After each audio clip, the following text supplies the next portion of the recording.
Bienvenue sur mon podcast Live from the Heart. Je m'appelle Anne-Claire Méret. Ça m'a pris des années de guérison, de thérapie et de coaching, mais j'ai finalement retrouvé le chemin de mon cœur, qui m'a mis sur la voie de la prospérité dans tous les domaines de ma vie. Aujourd'hui, je coach, j'enseigne, je crée des programmes, j'écris des livres, entre autres choses, et j'adore ça. Le monde se transforme à mesure que nous guérissons et que nous créons. Je sais que nous pouvons prospérer au niveau individuel aussi bien qu'au niveau collectif, si on retrouve le chemin du cœur. Nous sommes les initiateurs et initiatrices du nouveau monde. Alors on y va ? Si vous souhaitez créer depuis l'espace du cœur, vous êtes au bon endroit. Bonjour et bienvenue dans un nouvel épisode Live from the Heart. Aujourd'hui avec une invitée que j'adore, Odile Chabriac. Bienvenue. Bonjour, merci. Écoute, c'était important pour moi de t'inviter parce que j'adore ton univers, j'adore ce que tu proposes au monde. Je suis admiratrice de ton parcours depuis que j'ai découvert la naturopathie. Merci d'avoir été pour moi une source d'inspiration depuis le début. Merci Odile. Oh bah écoute, merci Anne-Claire. Est-ce que tu veux bien te présenter, s'il te plaît, pour les gens qui ne te connaissent pas ? Oui. Alors, moi j'ai un parcours un petit peu en kaléidoscope, on va dire. J'aime beaucoup de choses et je fais beaucoup de choses et j'essaye d'apprendre à en faire un peu moins. Donc, pour résumer, on va dire, je suis naturopathe et thérapeute analytique. Je dirige une école de naturopathie. Je donne certains jours des cours de yoga de la Kundalini et moi, mon univers, c'est l'univers de la magie. Donc, j'essaye d'honorer aussi la mémoire des sorcières et j'essaye de révéler la sorcière que nous avons en chacun de nous, homme ou femme. Je le dis bien parce que il y a quelque chose qui relève vraiment du féminin dans la sorcière et que je revendique et qui me paraît important de mettre en avant, mais c'est quelque chose que des hommes peuvent tout à fait porter en eux. Donc, voilà. Et après, je suis une femme passionnée d'expériences et passionnée de rencontres. Et donc, je me laisse aussi danser par la vie, par les rencontres. Et ça m'amène dans des drôles de territoires où je n'aurais jamais cru que je me retrouverais. Tu suis ton cœur. Ah mais c'est exactement ça. Quand je lisais l'intitulé de ton podcast, etc.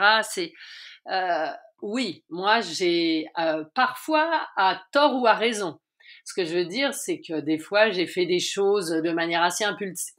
On dit, tu sais, en naturopathie, il y a les personnalités primaires et secondaires. Il y a celles qui agissent d'abord et réfléchissent ensuite, et celles qui réfléchissent d'abord et agissent ensuite.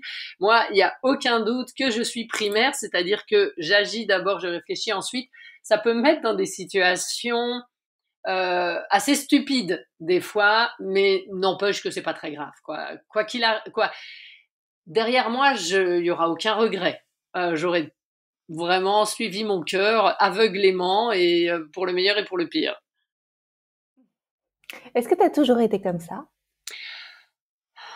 Je pense que oui. Je pense que j'étais un peu plus domestiquée et civilisée quand j'étais petite fille parce que je viens d'un milieu familial assez structuré, etc. Ce qui est une bonne chose. Hein.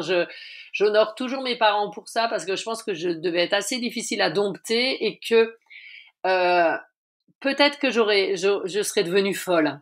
Je pense que c'est pas évident d'être à la fois entre la terre et le ciel. Et cette structure m'a permis, en tout cas, de m'adapter, mais au sens noble du terme, parce qu'il y a d'un côté l'hyperadaptation auquel j'ai été soumise aussi plutôt d'un point de vue émotionnel, ou là qui est plutôt négative, c'est-à-dire ça représente un coût intérieur énorme de ne pas comprendre les règles du jeu que le monde a mis en place. Et moi, j'ai vraiment été comme ça, et même longtemps, quoi, même adulte. Et même encore des fois, je me dis, mais je comprends pas, en fait. Je comprends pas leurs règles du jeu. Mais à côté de ça, s'adapter, donc, c'est aussi être capable d'être en relation avec des gens différents, avec un monde différent, avec un espace énergétique différent et finalement en goûter la saveur. Donc il y a vraiment les deux choses. Mais ouais, je pense que j'ai toujours été comme ça et j'ai toujours eu ce côté hyper énergie, je rue dans les brancards et puis je me cogne. Mais tu te relèves. Ah oui, bah oui, je me relève. Je pense que la résilience est ma seconde nature. Mais bon, ça, et puis je me relève grâce aux autres. Je parlais de mes parents qui vraiment ne devaient rien comprendre au mode d'emploi de qui j'étais, mais en même temps, par exemple, ont été d'un soutien permanent.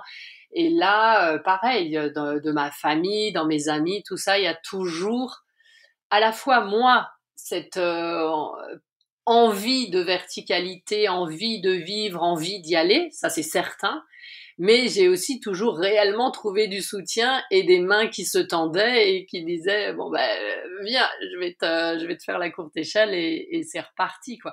Mais calme-toi la prochaine fois, et puis je me calme pas quoi. Et l'univers de la magie, comment est-il entré dans ta vie? Comment toi tu lui as fait de la place? Oui, exactement. Parce que je suis pas sûre qu'il soit entré. Je pense qu'il était là. Moi, j'ai souvenir de rêves prémonitoires alors que j'étais une jeune adolescente. J'ai souvenir euh, même de moments où j'avais 8, 9 ans où il se passait des trucs vraiment bizarres. Et puis pour le coup, j'avais vraiment pas le mode d'emploi parce que ça, c'était pas de mon milieu. Euh, donc, je pense que c'était là que je lui ai fait de la place contrainte et forcée. Il y a toujours, comme justement dans cette histoire adaptation, hyperadaptation, une forme de zigzag, c'est-à-dire jusqu'où je m'adapte sans me perdre et à quel endroit je me perds. Et bien sur la magie, c'était pareil. Il y avait jusqu'où je révèle cet univers qui est en moi, mais sans avoir trop peur de l'extérieur, parce que au-delà du regard des autres, la première chose quand on est confronté, quand j'ai été confrontée à des rêves prémonitoires, ou dire des choses à des gens de manière sur la blague, et puis tout à coup de les voir se décomposer parce qu'en fait j'ai mis juste le doigt à l'endroit qu'ils voulaient surtout pas qu'on voit. Euh, euh, C'était pas seulement le regard des autres qui m'inquiétait, c'était moi je croyais que j'étais folle quoi. Donc je raconte, je crois que c'est dans l'âme de sorcière que j'ai eu une expérience de sortie de corps, j'avais quand même juste 18 ans. Une expérience quoi, moi je savais même pas ce que c'était. Dans mon monde, on parlait pas de ça, ça n'existait pas. Puis pareil, faut s'imaginer que c'était il y a presque 40 ans et que on parlait ni d'ayahuasca, ni de sortie de corps, ni de la spiritualité de la manière dont on en parle maintenant. Donc il y a cette espèce de zigzag entre est-ce que je suis folle, est-ce que je suis pas folle, et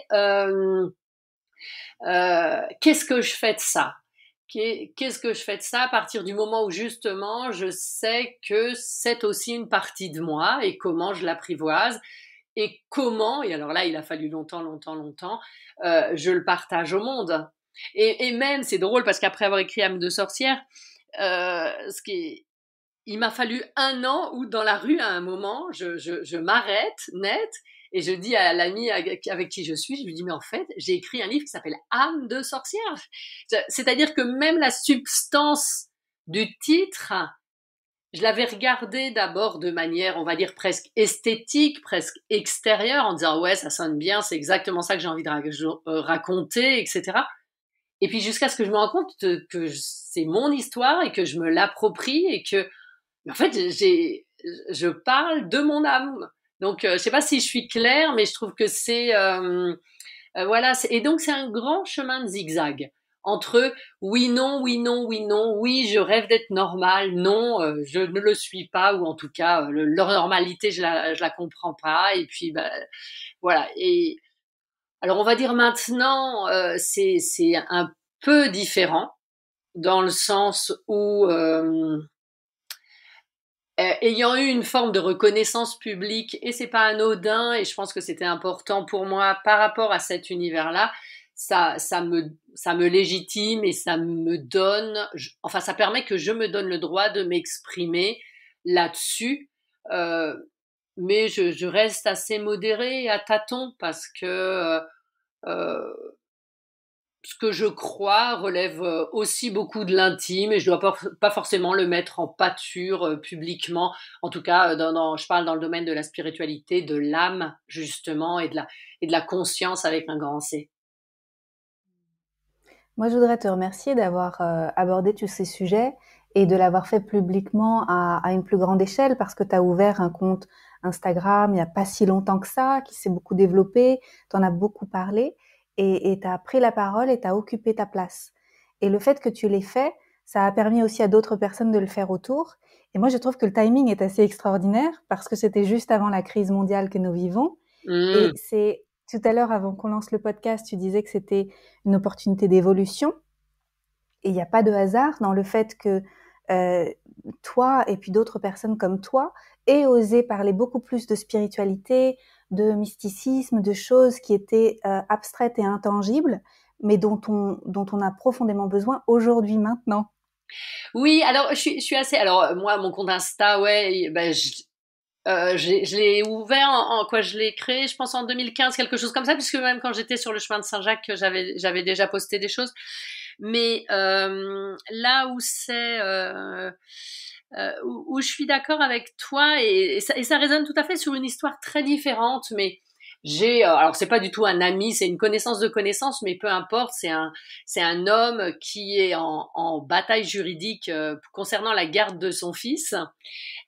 Et qui vit vraiment dans un espace d'autonomie, quoi. C'est le mobil-home, un jardin, quoi. Bon, en même temps, c'est magnifique ce qu'il a fait, c'est assez dingue, hein, mais il est en autonomie totale, alimentaire et énergétique, on va dire à 90%, ce qui est énorme dans notre monde, quoi. Et il disait exactement ce que tu dis. Il dit parce que donc ils allaient voir le juge, je sais pas, c'est pas cet été, c'était juste l'été dernier après la première vague Covid.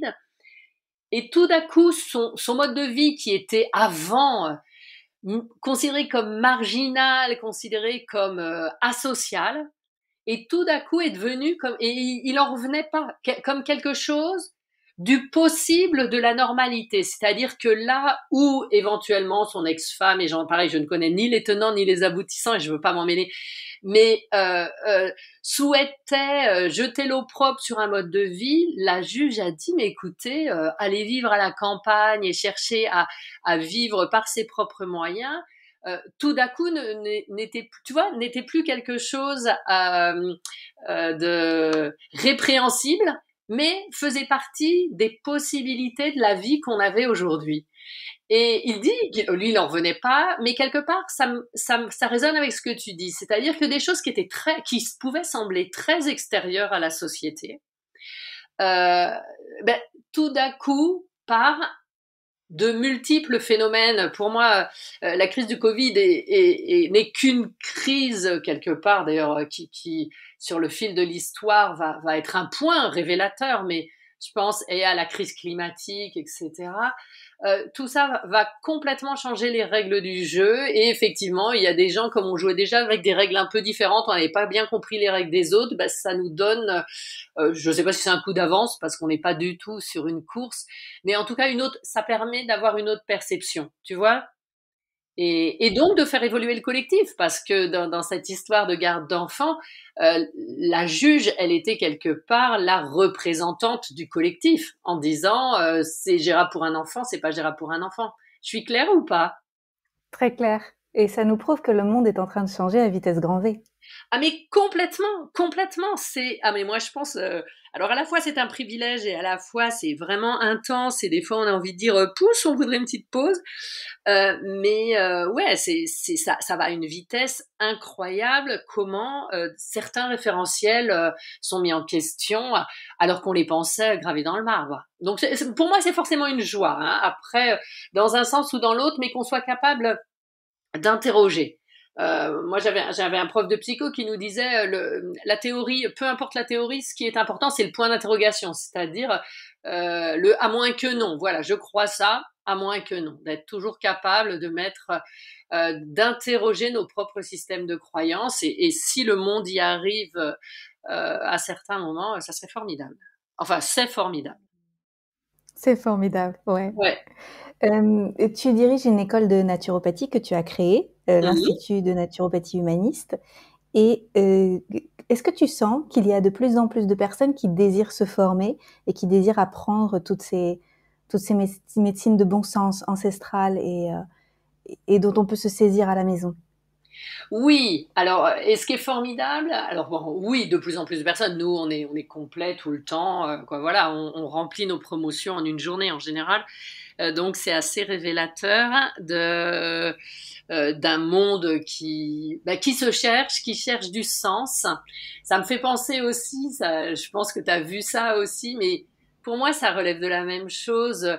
Tu sais, la mode aux États-Unis où les jeunes gens, parce qu'en général ça concerne les jeunes gens, ils démissionnent et se filment en train de démissionner, ils postent ça sur les réseaux sociaux et ça atteint des chiffres mais astronomiques parce que je pense que ce qui sous-tend tout ça est un conflit. Alors on peut dire entre un ancien monde et nouveau monde, mais je trouve ça à la fois très prétentieux parce que je pense que, enfin pareil, moi j'ai toujours la conviction qu'on est la mouche sur l'écran de télé et que ce qu'on a compris finalement c'est qu'une petite partie du décor. Mais ça veut dire néanmoins qu'il y a une vraie recherche de sens. Et faire des bullshit jobs, c'est plus quoi, les gens ils tiennent plus sur la durée et je trouve ça assez chouette cette vague de démission, de transformation. Alors que ce soit pour devenir naturopathe ou boulanger, quoi. Moi j'ai pas ou jardinier ou j'en sais rien, mais trouver quelque chose qui soit quand même un peu connecté à la vie sous une forme ou sous une autre. Et donc oui, nous, on est aussi bien sûr au sein d'une école de naturo, on est témoin de cette transformation. Ce qui est joli aussi, bah, c'est qu'on recrute entre guillemets des personnes qui viennent de plein d'univers différents. Donc on apprend aussi plein de choses parce que bah, les gens, ils arrivent comme la naturo, c'est dans la majorité des cas, pas dans 100%, mais on va dire dans 80-85% des cas, c'est un métier de reconversion. Les gens, ils arrivent avec aussi des connaissances, un bagage, et c'est assez enthousiasmant d'apprendre d'eux et comment ils vont mettre leur expertise au niveau, sinon de la naturopathie, mais en tout cas d'un mode de vie. Alors je ne sais pas si le mot est alternatif, mais en tout cas d'une autre manière de vivre dans ce monde. Ouais. On avance ensemble, toutes et tous, de plus en Mais plus. de toute façon, on avance ensemble et le chemin des uns vient nourrir et enrichir le chemin des autres. Et ça, c'est assez bluffant et c'est assez, enfin, je trouve ça vraiment réjouissant d'être capable. Enfin, moi, c'est ce que j'ai appris en tout cas, et Dieu sait si ça n'a pas été simple pour moi, mais être capable de faire silence et d'écouter le chemin des autres et d'écouter ce que les épreuves de leur vie leur ont appris. Moi, je trouve ça émerveillant, quoi. C'est, il y a vraiment quelque chose où je me dis waouh, quoi. Comme quoi l'être humain est vraiment capable du meilleur ou du pire, et quand on est juste face à une vie humble et un chemin comme ça, je trouve ça vraiment très beau, ouais. Tout à l'heure, tu me parlais de la joie et tu me disais que tu en reviens toujours à la joie. Comment fais-tu quand les temps sont plus difficiles? Ben, je pleure, je pleure, je serre les dents. Mais je pense que j'ai une chose. Alors, faut pas que je sois trop fatiguée. Moi, la fatigue est quelque chose. Déjà, ça, je le sais. Je me connais. Bah, j'ai 55 ans, donc je sais que si en fin de journée je commence à tout voir noir et tout ça, je suis capable de me dire à moi-même, tu prends un bon bouquin, tu vas te coucher, on verra demain matin. Donc, parce que je sais que la fatigue va venir assombrir les choses. Mais après, quand je tombe pas dans ce piège de la fatigue, euh, je crois que j'ai la foi chevillée au corps. C'est-à-dire que j'ai la croyance profonde, et ça, c'est plus de l'inné que de l'acquis, euh, que les choses ont un sens, que c'est un sens d'évolution, et que elles sont là pour m'apprendre quelque chose. Alors des fois ça me gave, des fois je peux être triste, en colère, etc. Dans ces cas-là, je fais le dos rond, j'attends que ça passe, je me fais aider beaucoup, parce que je trouve ça super important aussi à la fois on a le droit de se recroqueviller dans son nid et de reprendre des forces et de se coucouner, Et à la fois, ça me semble important aussi d'ouvrir les volets et de chercher des personnes qui peuvent nous montrer une autre perspective, un autre angle de vue, une autre manière de faire, de voir. Et donc voilà, je peux tout à fait et régulièrement chercher du soutien à l'extérieur. Ça peut être dans un cercle amical, etc. Mais là, ce dont je parle plus, ça va être des professionnels. Moi, j'ai fait à peu près toutes les thérapies de la Terre. Je pense que quand en naturo, on faisait le cours sur les différentes psychothérapies qui existaient, quoi, au sens large du terme, hein, donc ça peut être développement personnel et etc. Et même psychospirituel.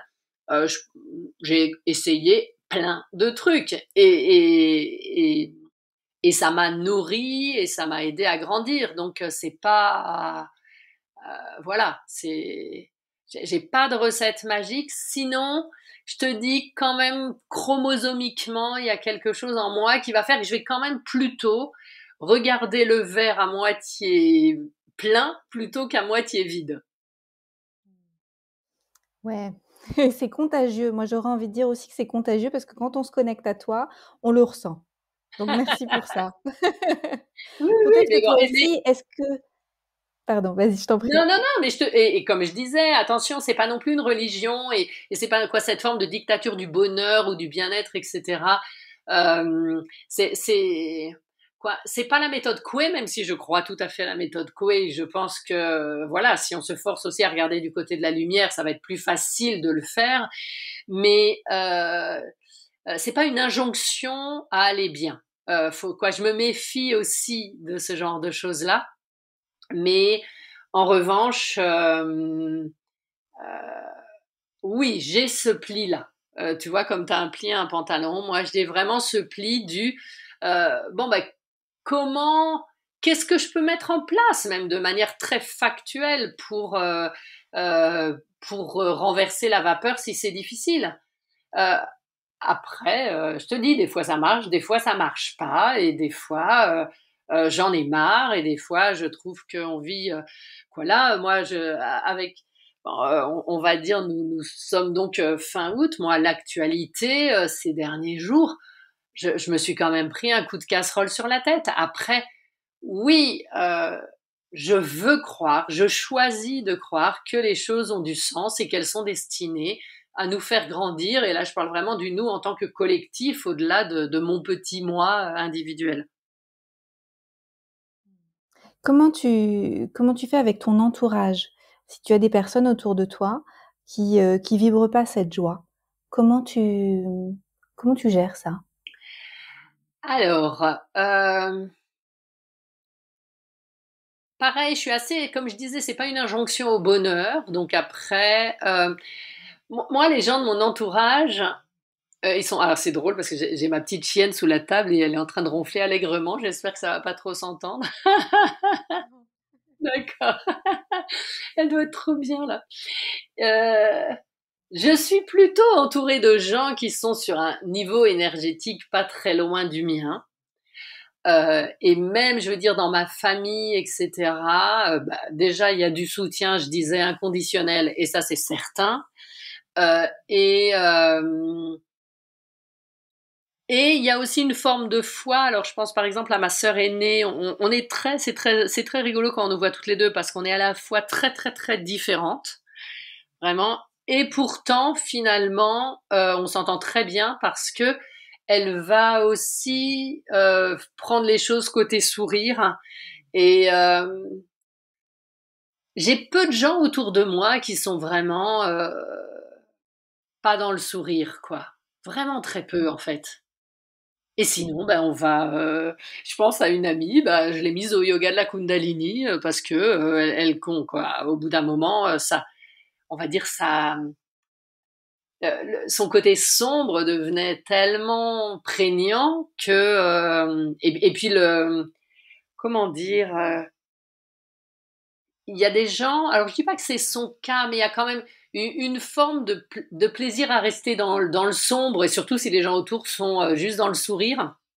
De dire mais non, mais la vie elle est beaucoup plus compliquée que ce que vous croyez, mais merci, ça on le sait que la vie est complexe, mais néanmoins donc voilà, donc je sais pas si je réponds à ta question, mais Je suis pas confrontée à un conflit, ma joie contre la lourdeur des autres. Je suis très peu là-dedans. Et sinon, je m'en veux, quoi. Alors, en revanche, oui, c'est peut-être ça. Paradoxalement, alors que j'ai un compte Instagram et que je communique un peu sur les réseaux sociaux, il y a des gens qui communiquent beaucoup plus. Mais moi, je fais pas de prosélytisme. Dans le sens où, si les gens ils veulent rester dans leur dépression et que ça leur va, mais qu'ils y restent. Mais effectivement, je vais pas les inviter à dîner chez moi, quoi, parce que j'ai pas envie de ça. J'ai pas envie de ça pour ma vie. Tu comprends ce que je veux dire, hein? Tout à fait. Donc, moi, ce que j'entends dans ton partage, c'est beaucoup de responsabilité. Toi, tu choisis la joie. Et ouais. donc, le fait que tu choisisses la joie, tu t'entoures aussi de personnes qui choisissent la joie. Tu dois vibrer ça. Et les gens qui vibrent pas avec ce choix-là pour leur vie, ils doivent certainement passer leur chemin. Oui, c'est ça, exactement. Mais à la limite, ils me prennent soit pour une allumée, soit pour une naïve, soit pour... voilà, et c'est pas un souci. J'ai pas vocation à plaire à tout le monde et j'ai pas... je suis bien où je suis. J'ai à convaincre personne. Alors j'ai beaucoup de chance, hein, attention. Bah oui, l'école de naturo fonctionne bien. Le cabinet, j'en parle même pas. J'arrive même pas à répondre à toutes les demandes. Les livres, ils fonctionnent bien. Pareil, pas dans un sens financier. Tu sais aussi bien que moi que c'est pas l'argent que ça nous rapporte, mais en revanche, même si au bout d'un certain temps, ça rapporte de l'argent, hein, on va pas se raconter d'histoire, mais ça amène à moi des gens dont la vibration est proche de la mienne. Et c'est intéressant parce que là, j'ai fait 2 retraites chez moi, donc j'ai accueilli 2 groupes l'un de 5 personnes et l'autre de 7 personnes, et donc ils viennent dans ma maison dans le Lot, quoi. Bon, la maison est assez grande et confortable pour tout ce petit monde-là. Et c'est donc des gens, il y en a la majorité, je ne les connaissais pas, ou je ne les connaissais que par les réseaux sociaux ou par les cours que je donne en ligne, etc. Donc des gens que je n'avais jamais vus. Et c'était très impressionnant. Et je suis sûre que tu as déjà expérimenté la même chose. Quelque part, c'était des gens de la famille, dans le sens où c'était super simple. On vibrait au même endroit, on s'enthousiasmait pour les mêmes trucs, on se mettait en colère et moi j'adore ça, j'adore ce truc-là qui fait que en prenant la parole, en s'exprimant, etc., on va attirer à nous des gens qui vibrent à peu près au même endroit ou qui ont envie de vibrer à cet endroit-là, et on se retrouve. C'est des retrouvailles d'âme plus que des rencontres d'êtres humains. Magnifique. Comment tu crois que le monde va évoluer si les gens suivent leur cœur et, tu vois, se reconnectent à eux-mêmes? Alors, ça me fait vraiment penser à une phrase que disait la directrice de l'école de psychothérapie où j'ai été formée et puis où j'ai enseigné longtemps. Elle dit plus la lumière est forte, plus l'ombre apparaît. Et moi, je pense que c'est exactement ce qui nous arrive, c'est-à-dire qu'on est à la fois témoin du potentiel humain dans le cœur, dans l'amour, dans le courage, hein, parce que vraiment, quand je pensais à ton podcast tout à l'heure, avant que nous branchions, toi et moi, pardon, pour moi, le cœur, c'est le courage d'être. Et donc, pour moi, il n'y a pas de doute, cette lumière, elle est en train de nous éclabousser. Et donc, on est aussi confronté à une ombre, à d'une violence, à des choses mortifères, à des choses irrespectueuses.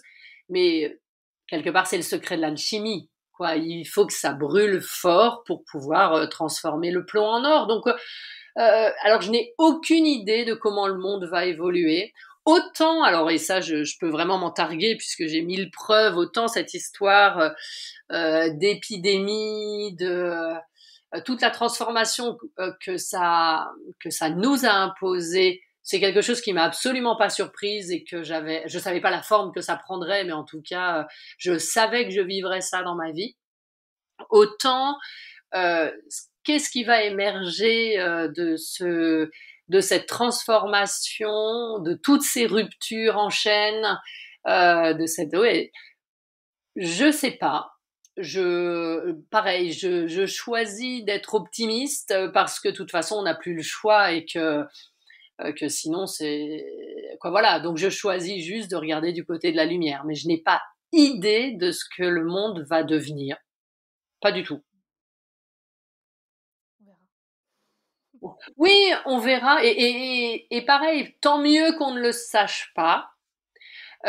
Si on nous avait dit il y a 3 ans ou même je sais pas qu'on allait vivre tout ça, nous on aurait paniqué, on se serait dit mais comment on va faire, comment, puis en fait on a traversé. Je dis pas que c'était simple, hein.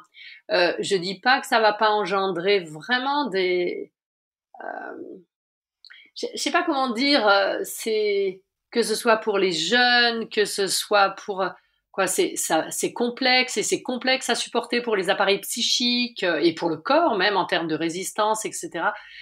C'est voilà, ce sont des épreuves comme des initiations. Hein. Moi, j'ai tout de suite parlé d'initiation et voilà, toutes ces épreuves, c'est ça. Mais après, comment on va émerger de ça et quel va être le monde d'après, et pareil avec 25 guillemets, je sais pas et je veux pas savoir. C'est bien au jour le jour aussi, ça me va. Voilà, pas d'impatience. Et voyons, ça me fait penser, tu sais, à une métaphore de jeu vidéo, où tant qu'on n'a pas vécu ce niveau-là, c'est difficile de percevoir celui Mais d'après. c'est exactement ça. Et sinon, on se dirait, mais on serait incapable de le vivre, alors que bah, peut-être qu'on y arrive, quoi. Sûrement qu'on y arrivera très bien et que ce sera, mais que le changement de paradigme, c'est pareil quand on attend un bébé, ça met 9 mois et c'est vachement bien parce que si du jour au lendemain on nous passait à la boutique et on nous filait un bébé et qu'il n'y avait pas tout le processus d'intégration et de transformation, déjà que c'est assez compliqué comme ça serait trop violent. Donc, donc voilà, je crois que c'est la même chose. Il nous faut le temps de nous adapter, nous acclimater et ça peut nous mettre en tension là-dessus. Je le crois, même si c'est aussi à nous d'apprendre à se poser, à être bienveillant avec nous-mêmes et justement à pas trop en faire en termes de réaction. Mais, euh, mais voilà, à chaque jour suffit sa peine et demain appartient à Dieu. C'est ça, avec confiance. Tu as une foi Ah, qui est absolument, ouais, communicative. Ouais. ouais, avec Ouais. confiance. Mm. Quel conseil tu pourrais donner ou recommandations ou inspirations aux personnes qui se sentent perdues en ce moment? Alors, passer par le corps, pour moi, c'est fondamental. Pas chercher à passer par le mental. Si on cherche à comprendre, on comprend rien. Euh, donc, il y a vraiment passer par le corps, que ce soit une thérapie psychocorporelle, mais ça peut être la méditation, la danse, le chant, la sexualité. Euh, et parce que ça nous oblige à vivre aussi au présent et donc à prendre le temps de faire ce processus d'intégration qu'on vient d'évoquer. À partir du moment, alors que sinon, ça nous met, si la tête, elle cherche justement à savoir ce que sera demain, ça nous met dans une espèce de tension euh, intérieure extrêmement préjudiciable au corps et finalement, et ça le met lui au point de rupture. Donc, moi, je suis convaincue que là, on va avoir plein de gens qui vont être malades, que ce soit physiquement, psychiquement, parce que effectivement, c'est saisissant, hein, c'est ce qu'on vit. Donc, passer par le corps, s'immerger dans la nature, moi, c'est vraiment, je fais vraiment de la magie verte. Hein. Moi, je ne crois que à la connexion à la nature, quoi, les arbres, l'eau, la terre, le vent, justement avec cette petite chienne qui est en train de ronfler sous mes pieds, le fait de devoir sortir avec elle régulièrement, je me rends très bien compte comment, même en vivant à la campagne, ça me pose et ça me met dans cet espace un petit peu de vide et d'ouverture et juste, waouh, c'est beau le jour qui se lève, waouh, c'est beau le jour qui se finit. Et on verra bien comment la suite nous honore. Donc passer par le corps, passer par la nature, passer par la communauté. Moi, je suis rien sans les autres. Ça ne m'intéresse pas. J'aurais pas pu être ermite dans l'Himalaya. Je suis quelqu'un d'assez solitaire, hein, paradoxalement. Je peux tout à fait. Je suis très bien seule, mais j'ai besoin d'être régulièrement en connexion avec les autres, d'échanger, de découvrir, d'apprendre, d'être interpellée, d'être confrontée par l'altérité, quoi. C'est l'altérité qui m'enrichit, c'est l'altérité qui me nourrit, et c'est l'altérité qui me soutient. Donc, et puis après, le quatrième pilier, le fondamental, on l'a évoqué au début, c'est la spiritualité.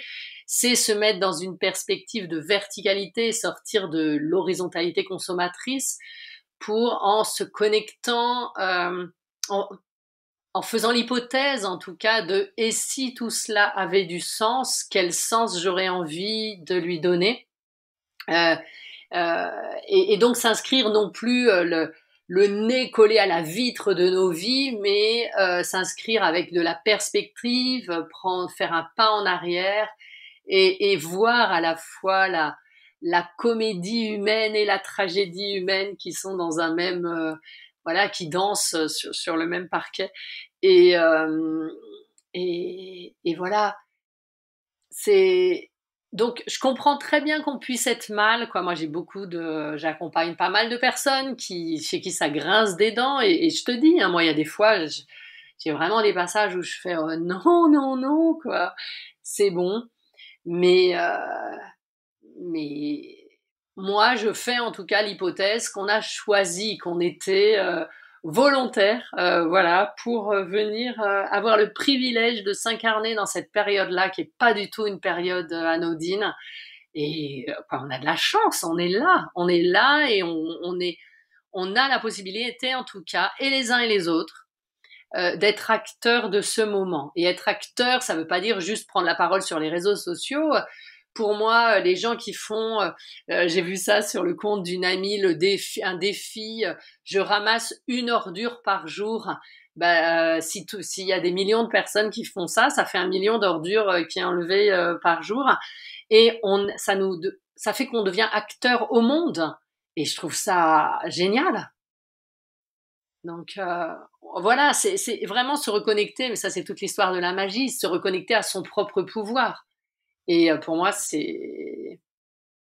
je suis là pour ça. Je suis là pour me reconnecter à mon propre pouvoir quand je l'oublie, et participer, faire que les autres se reconnectent, s'ils le souhaitent, à leur propre pouvoir, et qui est la capacité à changer, à transformer les choses, le monde, et qui ils sont.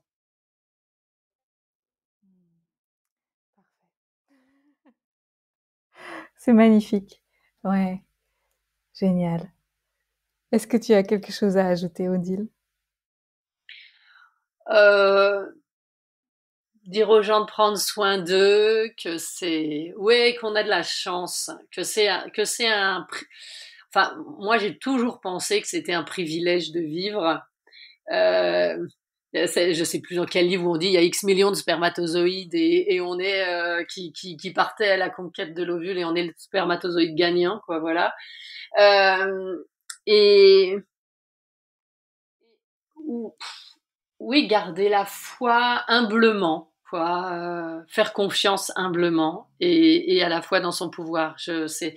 Ça paraît paradoxal, mais moi je pense que c'est essentiel, justement, d'être à la fois complètement convaincu qu'on a du pouvoir, et à la fois ni plus ni moins que les autres. On n'est pas dans une compétition, mais vraiment dans une coopération. Et donc ensemble, on va parfaitement réussir à faire évoluer et à peser dans la balance du bon côté. C'est parce que tu révèles ton pouvoir que je me permets de révéler le mien. Bien sûr. Ouais. Exactement. Merci. C'est exactement le cas, Anne-Claire. C'est parce que tu révèles ton pouvoir que je me permets de révéler le mien aussi. Chacune à sa place. Mm. Merci. Ben, merci à toi. Odile, comment on fait pour travailler avec toi, ou apprendre auprès de toi, ou avancer avec toi? Qu'est-ce que tu proposes? Alors, je propose pas mal de choses, même si j'ai tendance à épurer hein, ces derniers mois. Mais alors déjà, j'ai un blog, alors qui est pas très moderne, mais en même temps, il a juste le mérite d'exister. Pareil, c'est pas la compétition de la communication. Donc, et dessus, je donne des informations sur les consultations, les cours, les conférences, les retraites. Voilà, donc on peut tout trouver. Après, il y a effectivement Instagram. Après, moi, il y a un autre sujet sur lequel j'adore travailler. Là, pour le coup, je travaille qu'avec des femmes. C'est le sujet de l'abondance. Mais pour moi, parce que c'est la même chose, pour moi, l'abondance vient quand on est complètement aligné dans sa verticalité. Donc, pour moi, c'est vraiment... et puis, il y a une dimension politique. Hein. Moi, j'ai vraiment une dimension politique que tu partages aussi, je sais. C'est-à-dire oser prendre la parole dans le collectif, ne pas s'auto-censurer. Tout ça, c'est vraiment important pour moi. Donc voilà, on me trouve quand même là où je suis le plus active, c'est effectivement quoi. J'actualise sur le blog et je suis le plus active sur Instagram. Et après, maintenant, moi, mon prochain challenge, c'est effectivement de changer le lieu où je suis et de cultiver mon jardin en coopération, c'est-à-dire avec d'autres personnes, quoi. Arriver à trouver le juste équilibre entre la solitude et le collectif, moi et les autres, et c'est le challenge de mes prochaines années. Le mien aussi. Alors, je vais te suivre avec une grande attention. Bah, moi aussi, alors. Je t'enverrai des photos de mes papayes, tu m'enverras les photos de tes courgettes. Exactement, exactement, ouais. Ouais, ouais. Génial. Merci Odile. Et la prochaine rentrée La prochaine à rentrée, c'est l'école? début octobre. Et c'est complet, bien sûr. Et enfin, il y a deux rentrées début octobre, d'ailleurs, il y a, à l'INH. Il y a une rentrée pour une promo week-end et on fait un bêta-test. On a une rentrée pour une promo intensive sur 9 mois. En fait, c'est la NPE, quoi. Ça s'appelle plus la NPE, c'est Pôle emploi qui nous disait vos formations sont très bien, on avait tous les agréments et tout ça, elles sont trop longues, on peut pas. Nous, on veut du passage à l'emploi plus vite. On leur a dit chiche. Et donc voilà, et on a donc une promo intensive qui démarre là, mais c'est une petite promo de 12 élèves et je pense que ça va être rock et très chouette parce que bah, bien sûr, on a choisi des personnes qui sont très engagées dans leur transformation. D'autant qu'à l'école, et ça je sais que tu le sais, donc même si on n'a pas eu l'honneur de travailler très longtemps avec toi, c'est bien sûr on forme les gens à la naturopathie, mais j'ai envie de dire c'est la moindre des choses quand on est une école de naturopathie. Mais ce qui nous intéresse, c'est aussi l'engagement dans l'expérience. Qu'est-ce que c'est être thérapeute? Quelle est ma posture d'être humain pour accompagner les choses? Et tout ça, c'est des questions qui sont pour moi fondamentales. C'est-à-dire que on peut être un naturopathe encyclopédiste génial, mais si je suis pas dans une posture juste ou à l'endroit juste pour accompagner l'autre, si je suis dans une relation de pouvoir, de domination, etc., c'est pas une relation thérapeutique. Donc voilà, nous, ce qui nous intéresse vraiment, c'est au-delà de l'expertise qu'il me semble que toute école de naturopathie est censée fournir. Nous, on fait vraiment tout pour que les élèves mettent les mains à la pâte et, et s'interrogent après de la manière dont ils souhaitent, parce que c'est pas question que ce soit nous qui prenions le pouvoir sur eux non plus, mais qui est vraiment un travail de réflexion au sens littéral du terme. Je me regarde et je cherche, comme dit notre ami Thierry Janssen, je cherche la posture juste pour être à côté de l'autre. Et ça, c'est passionnant. Ouais, j'adore. C'est une nouvelle génération pour moi d'accompagnants. Parce qu'auparavant, on avait la blouse blanche.